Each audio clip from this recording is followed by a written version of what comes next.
Now, you guys, Jordan Green's mother describes him as her Mother's Day gift.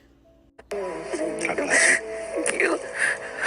Sounds of a mother's grief. He was my Mother's Day gift. He was born the day before Mother's Day. Jordan and his mother were very close and would talk every day.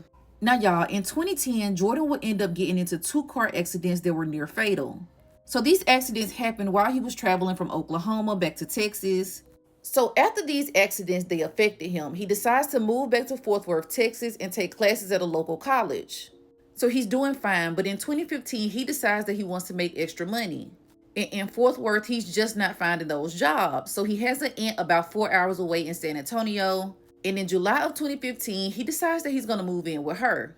So after moving in with her, he ends up getting a job at a place called Over Bar and Grill.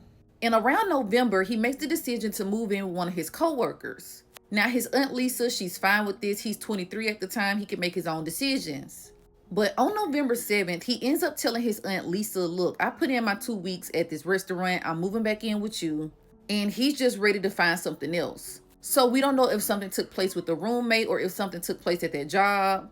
But to his family, it didn't matter. Whenever he wanted to move back home, he could. This was a very tight-knit family, you guys. So on that same day, November 7th, Lisa, she picks him up from that coworker's home. She takes him to get food before dropping him off at his shift. While he's on that shift around 8:30, 8:45, he talks to Lisa on the phone. So Lisa is saying when she talked to him, she heard a lot of noise in the background, which wouldn't be out of the ordinary. He's at work and he works at a restaurant.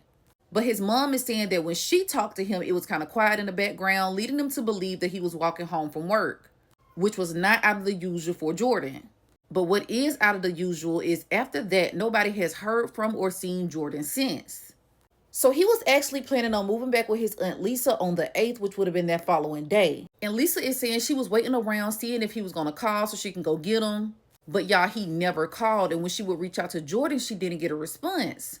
So Lisa ends up going out to their restaurant. She's looking for Jordan, but they say he never made it to his shift. After not being able to locate Jordan, she instantly went to the San Antonio Police Department and she reported Jordan missing. Now, y'all, that was in 2015. We are now in 2025, nearly 10 years later, and Jordan has still not been found.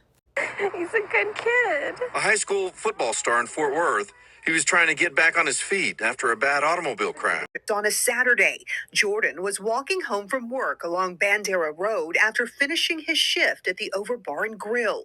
It was before 9 p.m., but Jordan never made it home that night. It's been 7 years, and maybe this interview will be the interview that touches somebody to bring forth some information. So some questions that I have is, who was the coworker that Jordan was living with? Was there any issues in his living situation that made him want to quit his job and go back and live with his aunt? My question is, did something happen to Jordan on that walk home, or did something happen to Jordan when he got back to their home with his coworker? Another thing I want to point out is he got into 2 very serious accidents.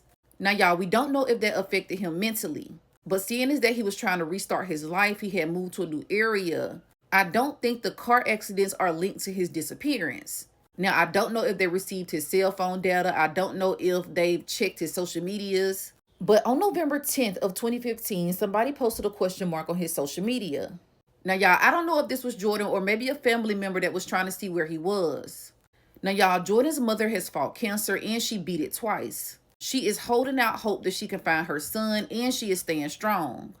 Now, as always, you guys, please blow this up, share this. Let's get some answers in Jordan's case.